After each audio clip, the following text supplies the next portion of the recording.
জি, ধন্যবাদ আপনাদেরকে। গত 2 এপ্রিল কুষ্টিয়া সদরের সংসদ সদস্য মুফতি আমির আহমদের বিরুদ্ধে আমি বাদী হয়ে মানহানির মামলা করেছিলাম। মামলাটার উদ্দেশ্য ছিল আমাদের সিরাজগঞ্জের কৃতি সন্তান, আমাদের হৃদয়ের স্পন্দন, আমাদের গণপ্রজাতন্ত্র বাংলাদেশ সরকারের মাননীয় মন্ত্রী জনাব ইকবাল হাসান মাহমুদকে কটূক্তি করেছিল, তাকে নাস্তিক বলেছিল। আমরা ক্ষুব্ধ হয়ে তার বিরুদ্ধে মামলা করেছিলাম গত 2 এপ্রিল 2026 সালে। 2 এপ্রিল মাননীয় আদালত তাকে হাজির হওয়ার জন্য সমনের আদেশ দেন এবং সমনের তারিখ আজকে ছিল। উনি হাজির হন নাই। মাননীয় আদালত আমাকে প্রশ্ন করলেন, যেহেতু সংসদ চলতেছে এই মুহূর্তে ওয়ারেন্ট দেওয়া ঠিক হবে কিনা। আমি বললাম, সংসদ চলার কারণে ওয়ারেন্ট দেওয়াতে কোনো বাধা নাই। সংসদ চলবে, পুলিশকে আমরা গ্রেপ্তারি পরোয়ানা দিবেন আপনি।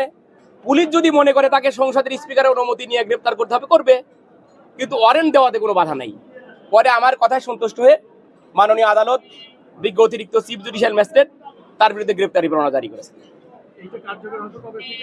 আজকেই আমরা ওয়ারেন্ট পাঠিয়ে দেব। সুমন কর্মকার।